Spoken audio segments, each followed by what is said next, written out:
Good evening or afternoon, wherever you may be. My name is Dr. Eric Toring. I'm the Senior Vice President for the American College of Veterinary Preventive Medicine, and I want to welcome you to the webinar today. This webinar is sponsored by the American College of Veterinary Preventive Medicine and its partner organizations, the American Association of Food Safety and Public Health Veterinarians, the U.S. Animal Health Association, the National Association of State Public Health Veterinarians, and the National Association of Federal Veterinarians. I would like to once again welcome everyone. I also want to welcome our esteemed speakers. We have a group of veterinary colleagues with us today, all commissioned officers within the U.S. Public Health Service. And what they are going to do today is provide an overview of the U.S. Public Health Service Commission Corps. And I will turn it over to our first speaker. Yes, hi. Good evening. My name is Mahmoud Abu Raya. I am a veterinary medical officer at Food and Drug Administration Center of Veterinary Medicine. Glad to be here. Hello, everybody. My name is Lieutenant Commander Tiffany Trinsky. I also work at the FDA, but at the Center for Biologics Evaluation and Research, Office of Blood Research and Review as a Regulatory Health Project Manager. Good evening, everyone. My name is Lieutenant Yazdani. I'm with the FDA New England. Well, I will go next. Hi, I'm Commander Andrea Cote. I work at USDA Food Safety and Inspection Service as a epidemiologist and the liaison to CDC. And good evening. I am Commander Catherine Rockwell. I also serve at the USDA Food Safety and Inspection Service in the Office of Public Health Science as a senior public health advisor and also as a liaison officer for the U.S. Public Health Service Commission Corps, providing support to our veterinary officers and other Commission Corps officers at FSIS. Well, thank you for having us today. So today we're going to talk to you about the U.S. Public Health Service, Commission Corps, and positions at different agencies. So here's a list of our topic of discussions. We'll be speaking about the history of the U.S. Public Health Service, who we are, our mission, values, where we work, what we can offer, and then different veterinary opportunities. So the U.S. Public Health Service was established in 1889 as part of the Department of Health and Human Services, and it's led by the Assistant Secretary of Health, or the ASH, the Surgeon General, America's chief health educator who oversees the Commission Corps. They're responsible for giving Americans the best information, scientific information available on how to improve their health and reduce the risk of illness and injury. And in their responsibilities, they report to the Assistant Secretary for Health, who is the principal advisor to the Secretary of Health and Human Services on public health and scientific issues. So the Commission Corps has a great history. It started in July of 1798 when Congress passed an Act for Relief of Sick and Disabled Seamen, which was signed by President John Adams. This law authorized the creation of a government-operated system of marine hospitals and mandated that laboring merchant sailors pay a tax to support it. This was the earliest predecessor of the U.S. Public Health Service as the Marine Hospital Service. At the early 1800s, our country relied on healthy merchant marines for trade and security. And of course, when they came back to the United States, we didn't want illnesses brought back home. So the Marine Hospital Service made their healthcare a federal concern. This eventually grew into the Public Health Service and Marine Service. And then in 1912, Congress shortened it to the U.S. Public Health Service, with the Commission Corps as its uniform service. The responsibilities of the Public Health Service also changed as new threats to our country and public health emergencies emerged. Congress charged the U.S. Public Health Service with preventing the introduction and spread of major epidemic diseases such as smallpox, yellow fever, and cholera. To meet these responsibilities, the service and its Corps took over the national quarantine stations, disinfection, and immunization functions. And today, the Commission Corps officers work abroad, as well as in the United States, to help prevent the spread of infectious and communicable diseases, new threats to our public health systems, such as SARS, avian influenza, drug-resistant tuberculosis, MRSA, Ebola, anything and everything that comes up or continues to develop.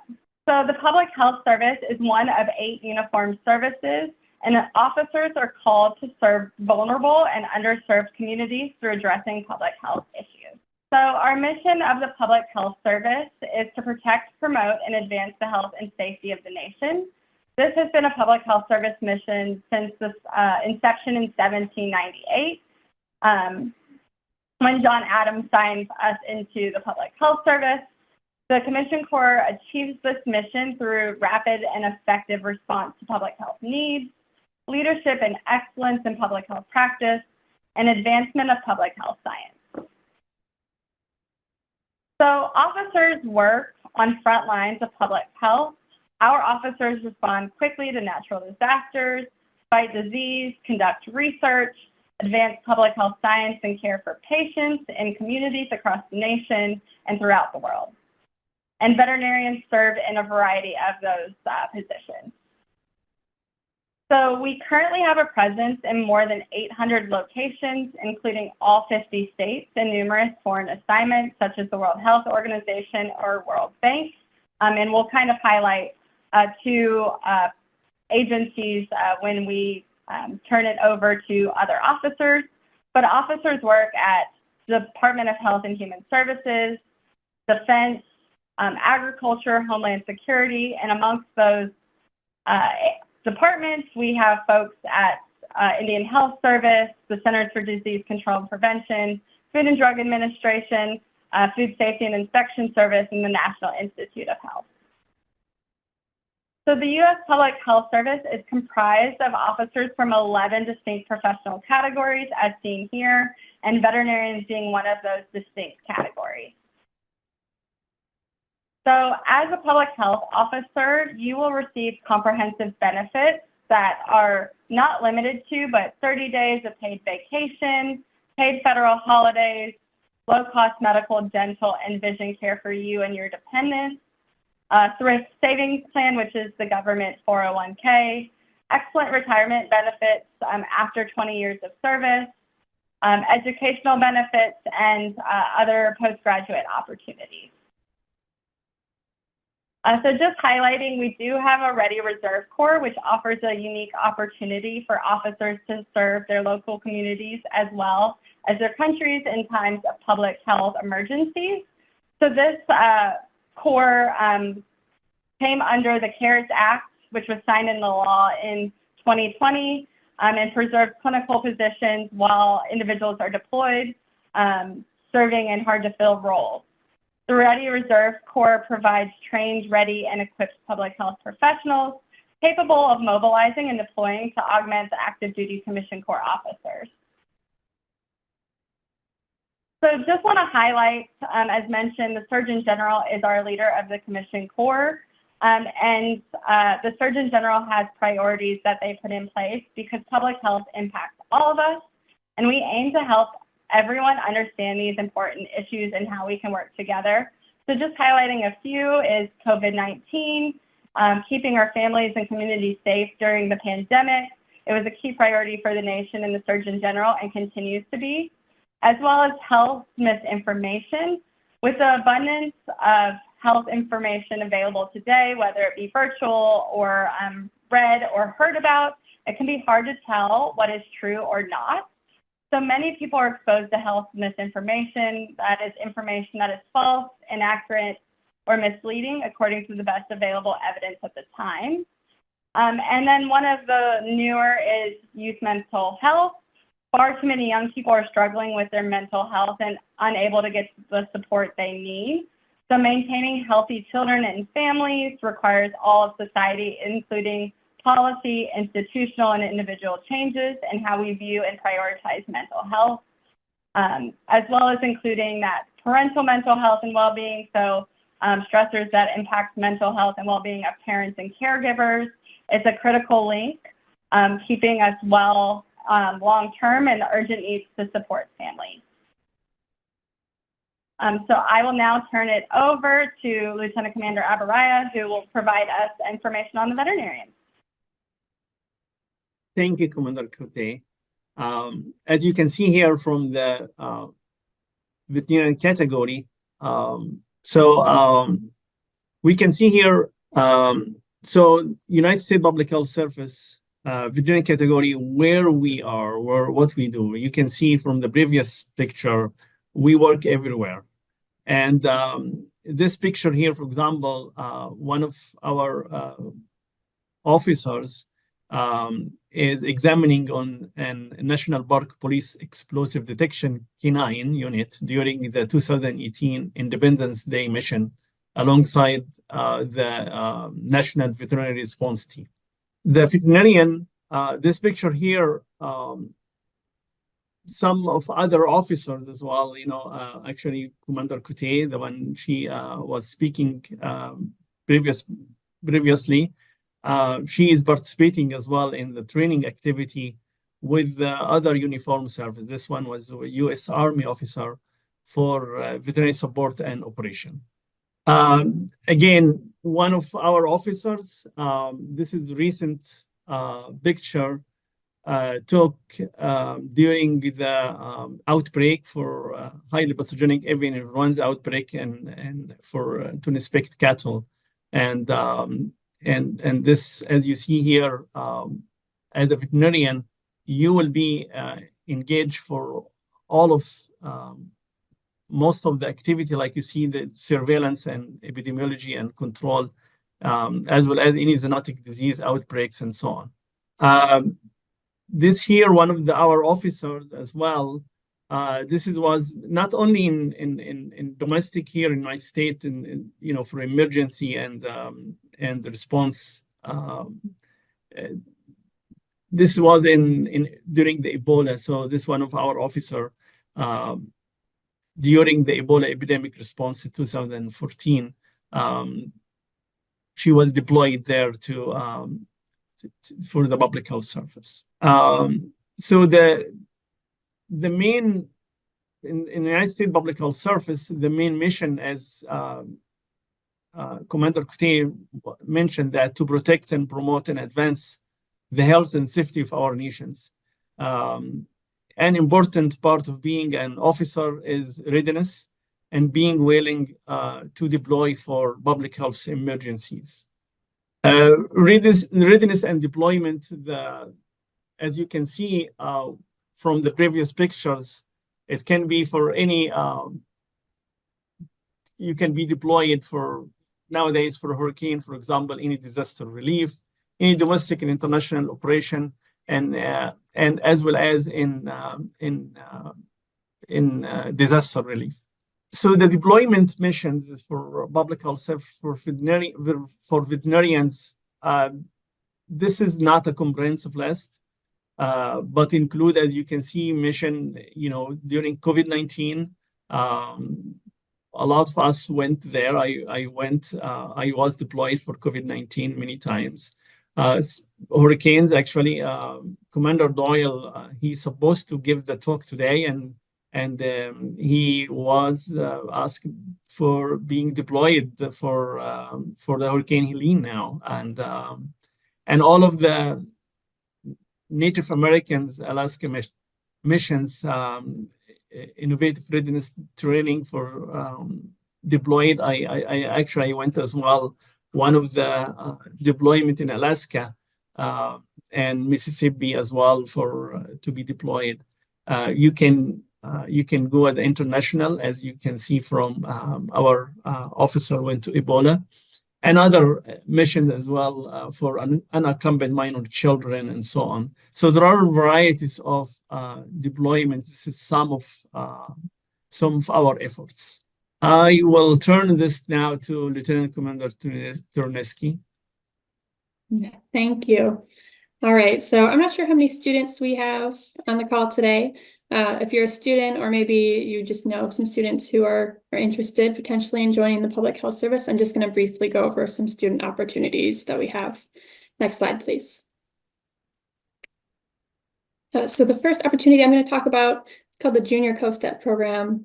This is usually for externships. Students who do this program don't have an obligation to join the public health service after they graduate. And to be eligible to participate, they need to have 1 or more years of graduate study in veterinary medicine. There's some benefits to this program. So while students are doing their externship, they are paid a salary, they're given a tax-free housing allowance. And for anybody interested in learning more, you can go to that link that is on the slide.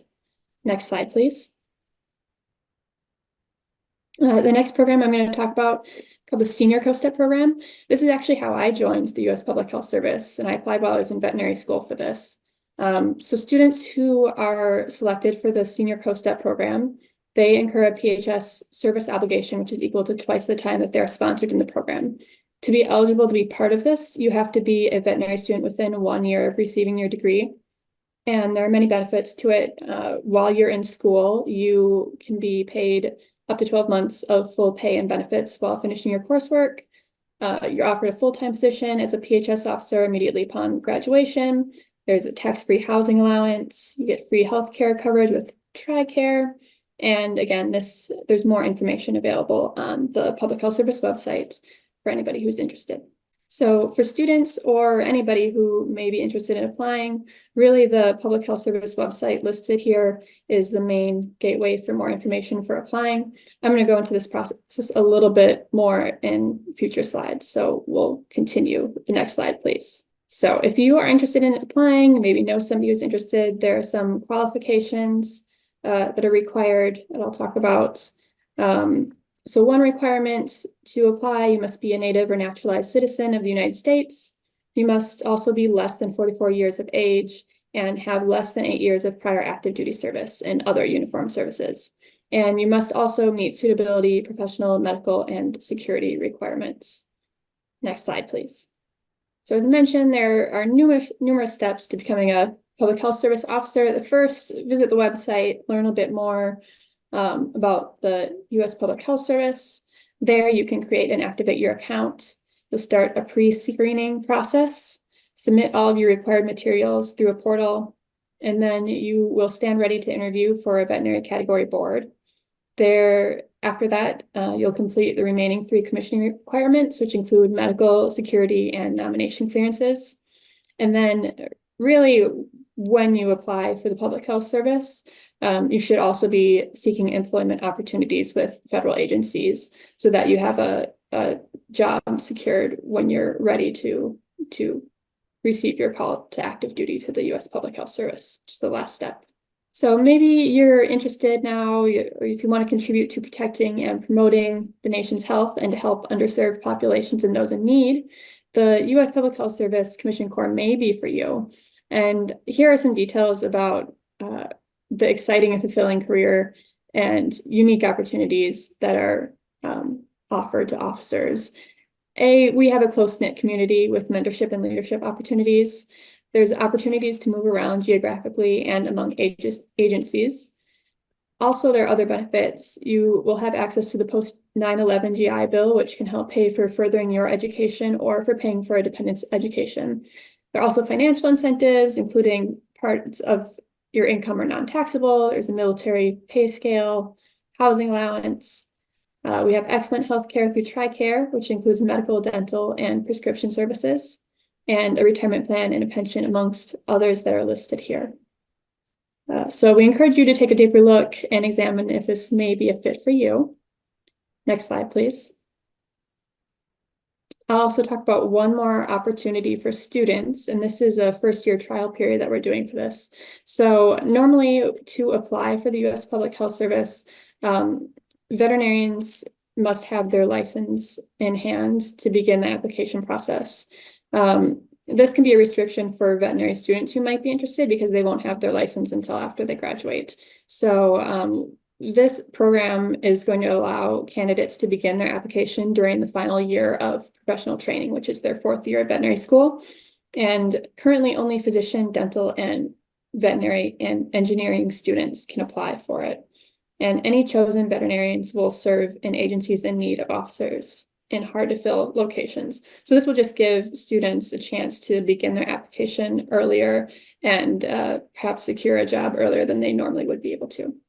Next, we're going to transition a little bit and talk about opportunities for veterinarians and veterinary students particularly those for veterinarians who are starting their careers with the U.S. Public Health Service. These are with the Food and Drug Administration and also with the United States Department of Agriculture, Food Safety and Inspection Service. And now I will hand it over to Lieutenant Yazdani to continue. So over the next couple of slides, I'm going to be explaining FDA, some details about the FDA and more specifically Office of Inspection and Investigations.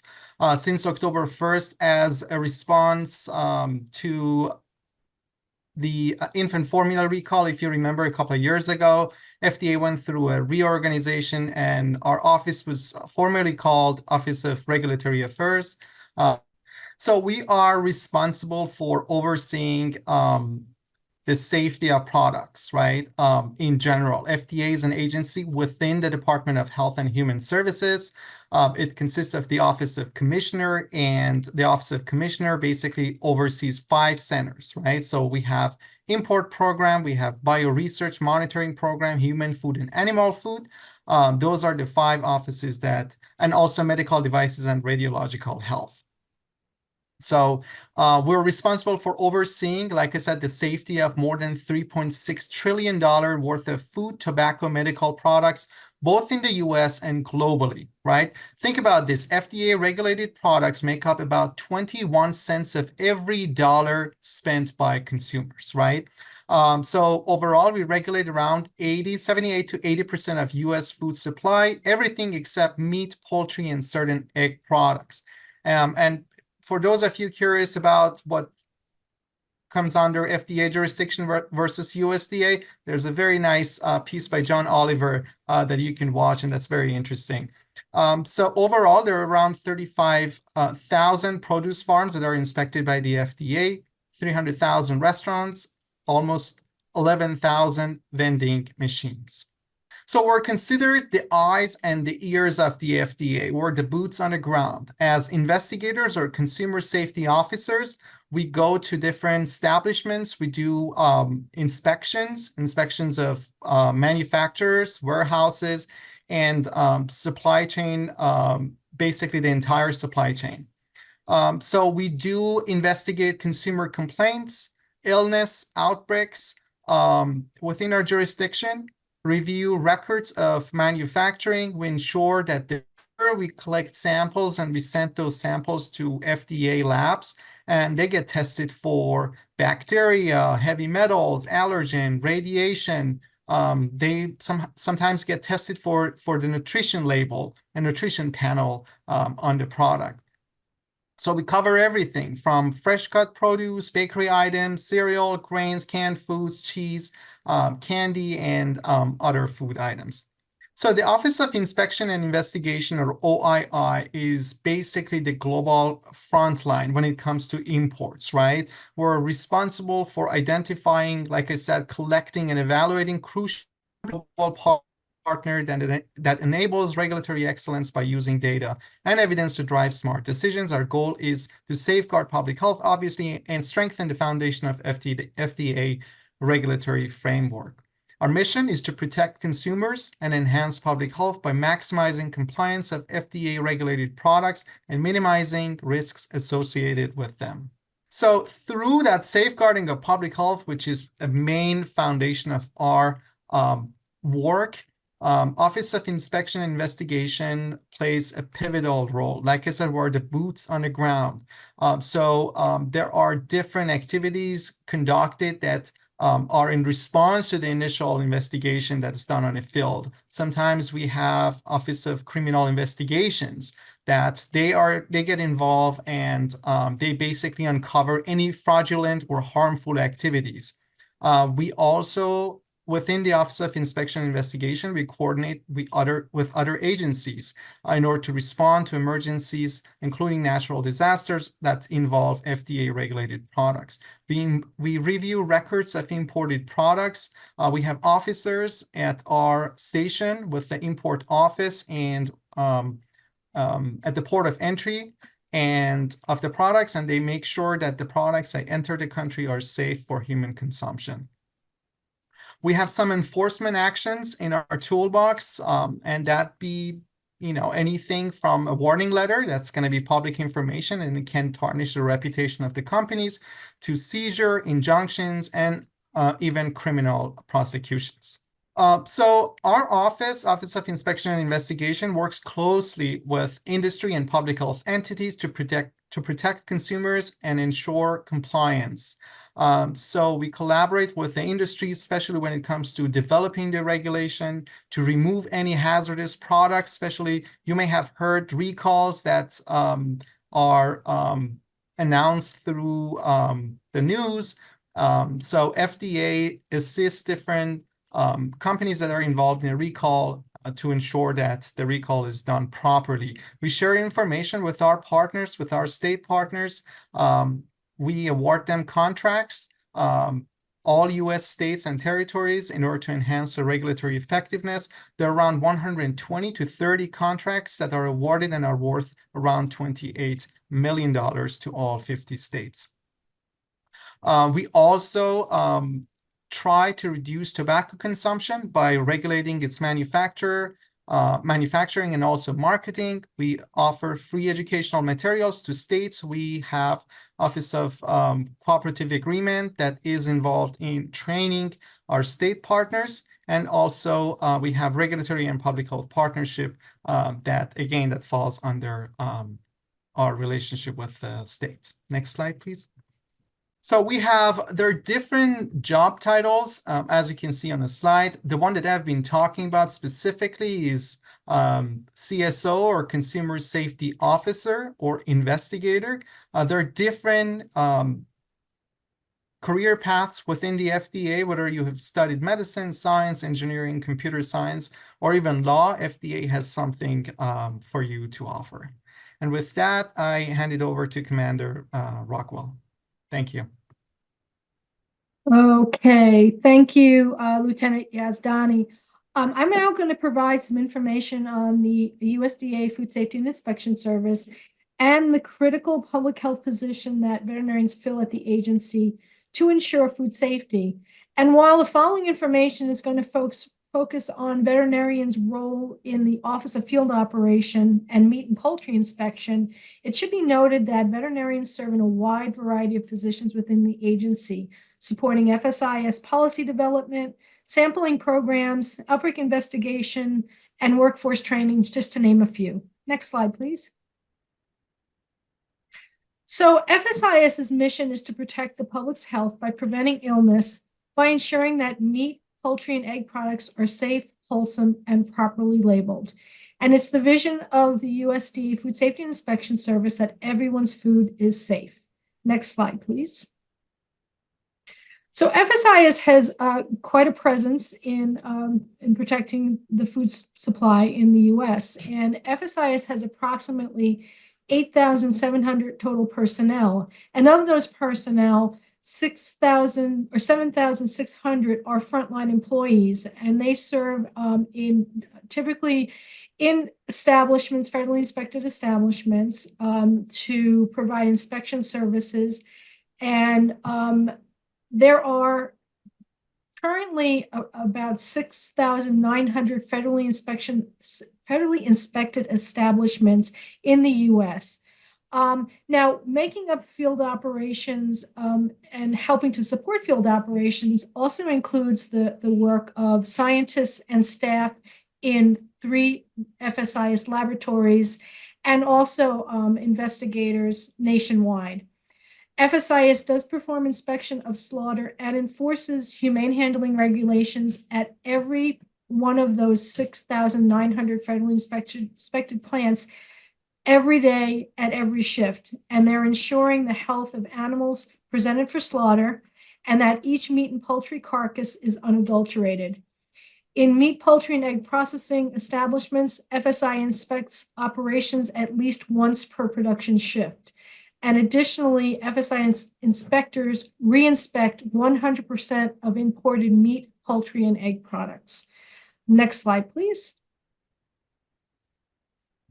So during fiscal year 2023, FSIS implant inspection personnel ensured public health requirements were met in meat and poultry establishments that slaughter or processed 161 million heads of livestock, 9.8 billion poultry carcasses, and 2.7 billion pounds of liquid, frozen, and dried egg products.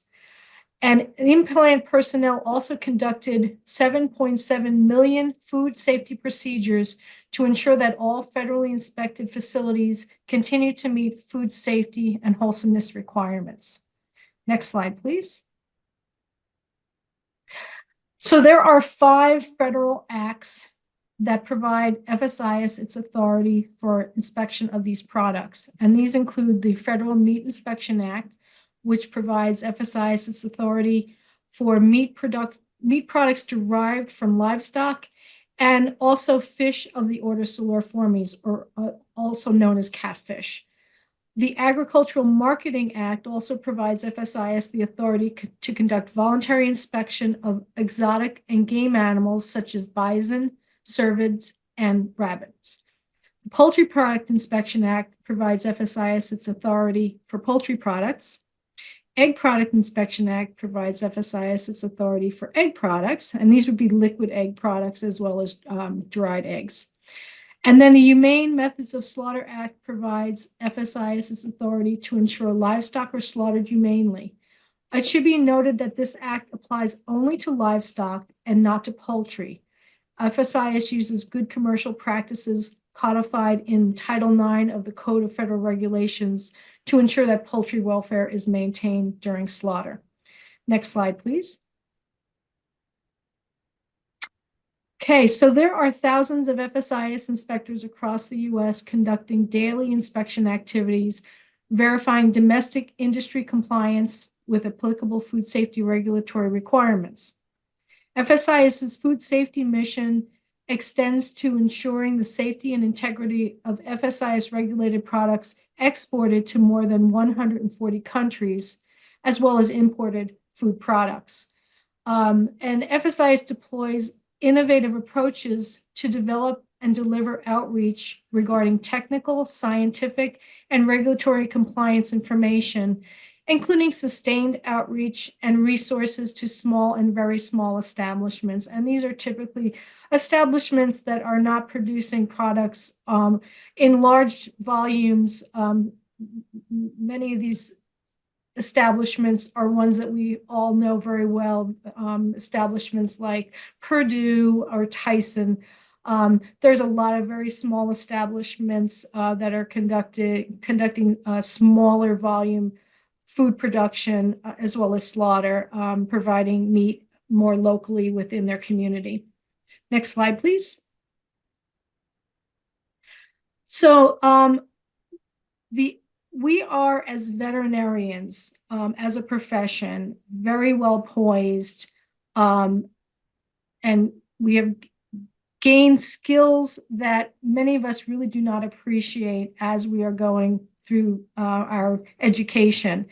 But many of the skills that we have attained and may not necessarily be using are ones that FSIS are looking for. And these are expertise in science, in knowledge of links between animal and human health and well-being, knowledge of zoonotic diseases, microbiology, and public health, as well as things such as observational skills and critical thinking abilities. And many of these skills are fully integrated into the positions that veterinarians hold at FSIS, and they are used on a daily basis by our veterinarians. Most veterinarians in FSIS begin their careers as public health veterinarians, working at field level, providing supervision and inspection at federally inspected meat and poultry slaughter establishments. Some of our veterinarians who are also in field inspection get involved with export certification as well. And this opportunity provides further expertise and involvement in international policy and relationships, something that most veterinarians never thought they would be exposed to or involved in. And it's something that has very important implications to maintain free trade globally. So our FSIS veterinarians play a critical role to ensure international trade continues uninterrupted. There are other opportunities for career investment at the field operations level and in other areas of FSIS, as I mentioned earlier. Next slide, please. So as previously mentioned, public health veterinarians hold critical positions within the Office of Field Operations that ensures that FSIS meets its commitments to ensuring food safety and consumer health and consumer protection. They serve on the front lines, evaluating the health of animals presented for slaughter to ensure that diseased or sick animals do not enter the food chain. They ensure that animals presented for slaughter are humanely handled and slaughtered. And these activities protect the food supply and help ensure consumer trust that the meat, poultry, and egg products they consume are safe to eat. Next slide, please. So our FSIS public health veterinarians serving in field operation positions have numerous responsibilities, and they include conducting antemortem inspection, where our veterinarians are observing live animals at rest and in motion. They're looking for signs of central nervous system disease, signs of foreign animal diseases, or signs of any condition that may make us question the health of that animal.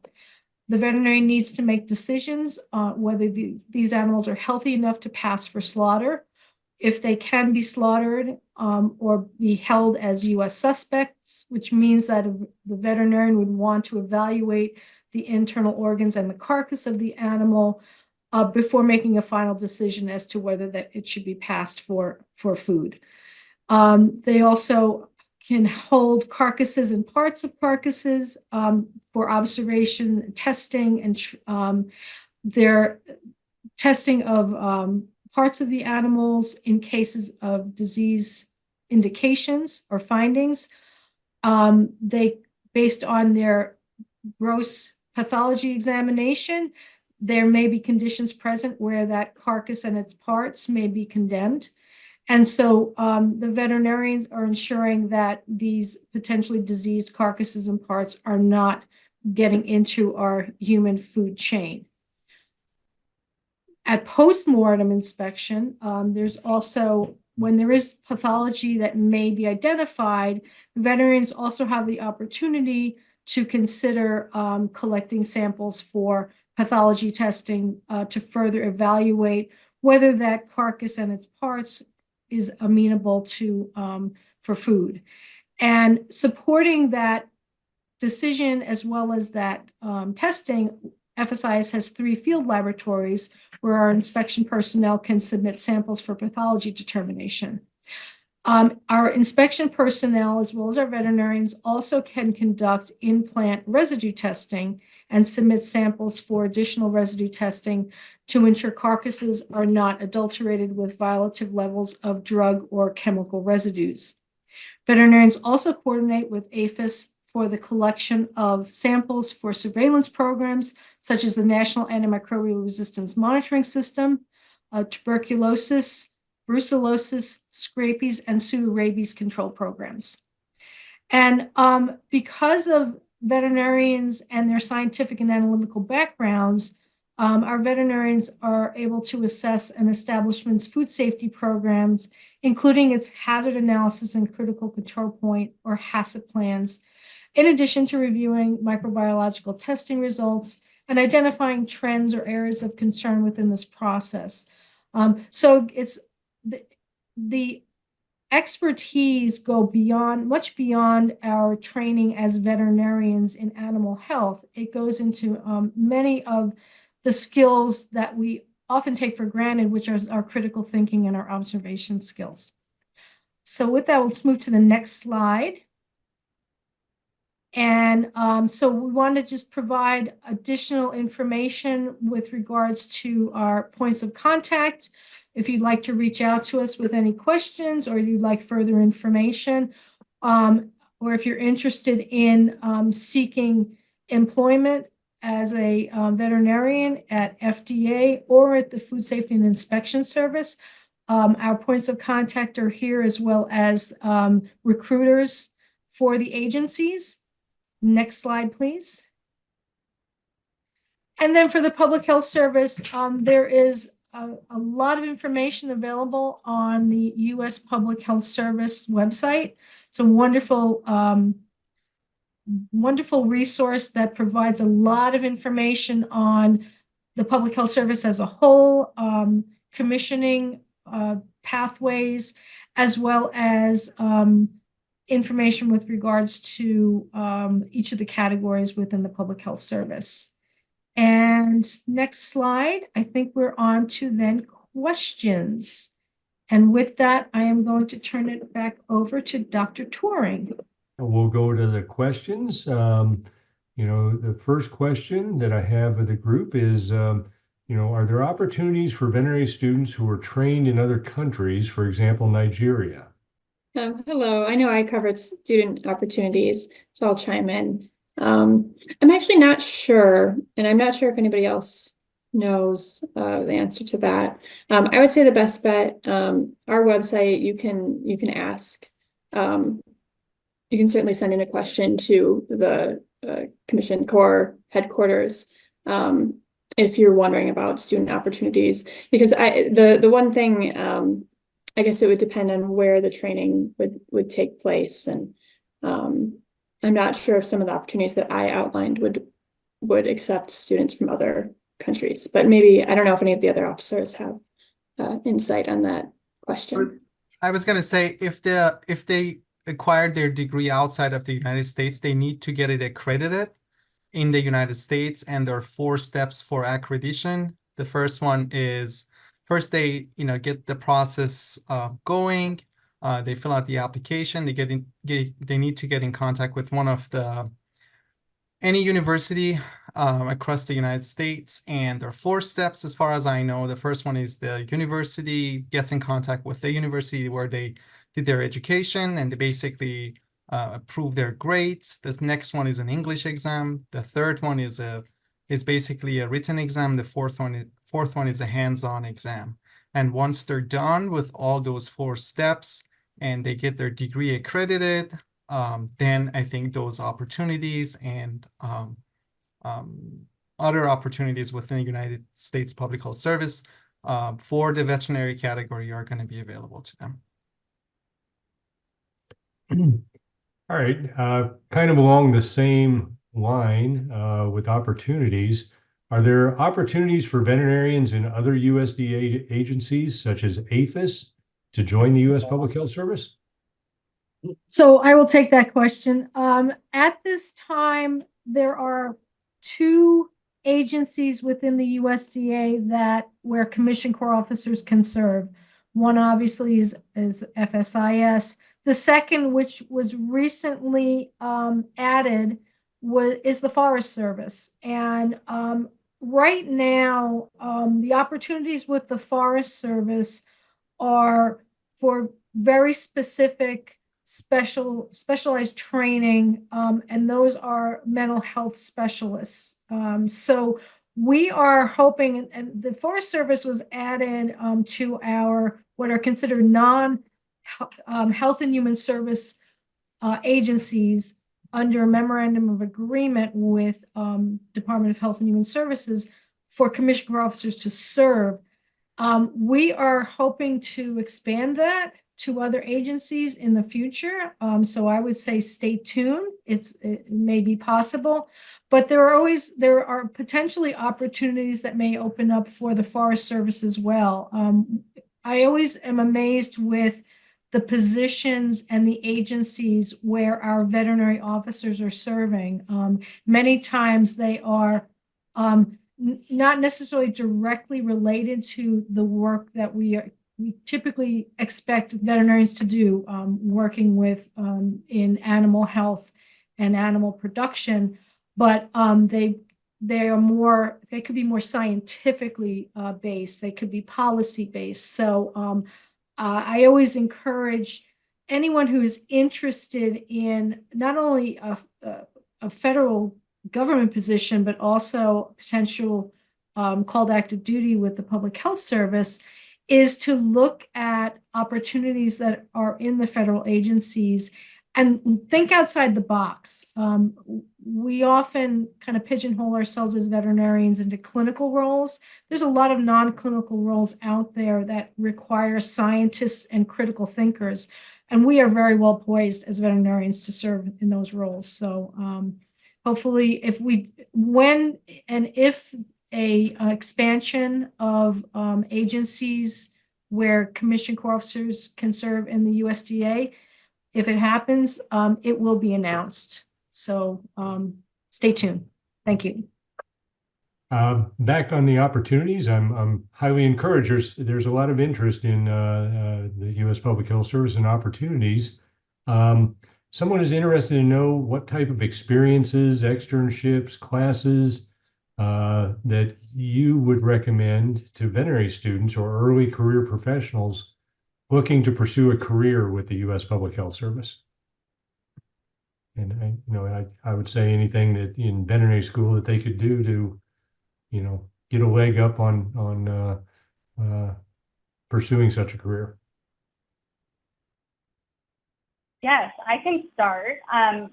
So during veterinary school, I did get my master's in public health at the same time. So on top of the veterinary classes that were assigned, the epidemiology, introduction to public health, I also took additional classes that were offered at the veterinary school in topics that I was interested in. So we did have a additional like biostatistics class and human-animal bond type classes. But on top of that, I did my master's in public health and veterinary public health. So was able to take different classes regarding like tick-borne diseases on top of those primary master's classes. But I did do a lot of externships reaching out to federal agencies as well as state and local health departments. So I am from Tennessee. I reached out to the Tennessee Department of Health and got to work closely with epidemiologists and veterinarians. They're doing rabies, like animal bites, also in enteric diseases, which is where I work now. Really became interested in that. Did a small externship with SPHS. So have done quite a few things. If you think it's interesting, the best way is to reach out. And if you don't know who to reach out to, you can reach out to one of us or someone on this call. We can find you a contact. So I think that was probably the most helpful for me, as well as talking to veterinarians who works in public health. Yeah, and I'm going to follow up with it. I'm going to take kind of a different approach to this. Now, at FSIS, we do see quite a number of veterinary students who spend several weeks with us for internships and preceptorships, where they are kind of exploring opportunities, not necessarily for a position in the near future, but how can I apply my veterinary training and my degree for potential opportunities? And speaking for myself, so I came from clinical practice when I joined the public health service. I was a veterinarian in private practice for over 12 years. And I decided that I wanted to change my career pathway. I wanted to explore different ways to apply my knowledge and training that was outside of clinical medicine. And so I actually became very familiar with the public health service through a continuing education seminar, spoke with some of the officers, and one of the things that I did was also talk with veterinarians in the Food Safety and Inspection Service. And I found it to be very interesting and an intriguing opportunity to come into FSIS, into a type of veterinary medicine that a lot of us don't necessarily pursue or appreciate. Given our training is one where we're concerned about animal health as opposed to the humane slaughter of animals for food. So I will say that I started with FSIS in field inspection as an in-plant veterinarian. And now 19 years later, I am still with FSIS. I have served in the Office of Policy, in the Office of Training, and now in the Office of Public Health Science. And each one of these positions I've held has built upon my expertise and my skills, and it has been an amazing fit for me. And it's also allowed me to explore opportunities as a public health service officer to apply that knowledge and expertise to public health service missions to protect public health. So, and I will turn it over if there's any other of my other colleagues who would like to weigh in. Lieutenant Commander Turinsky. Yeah, I definitely I wanted to speak a little bit to some of the student opportunities because I actually applied for the U.S. Public Health Service while I was a student. And so in particular, I applied to the senior co-step program right before my 4th year of veterinary school. I was attracted to the public health service and some of the opportunities that your career could take with the public health service. And as part of that, I did some externships and some rotations to really get a sense of whether I wanted to do a public health career. And a couple of those were with USDA Food Safety Inspection Service, because that's where I first came into the public health service. That was my first career. And so I did an externship in the field at a slaughter facility close to my veterinary school. And I was there for a couple of weeks, just seeing what the boots on the ground process is with a very small dairy slaughter facility. And then I also, I reached out to some of the officers that are on this call actually, and went to do an externship in DC as well with some of the Office of Public Health Science officers, and learn a little bit about what types of epidemiology roles that officers do for the Food Safety Inspection Service. So I had a lot of different perspective on what the entry level doing inspection work with the Food Safety Inspection Service was, but also just seeing what other kind of careers public health service officers can have. And that was really a really good opportunity for me to decide that this was what I wanted to pursue.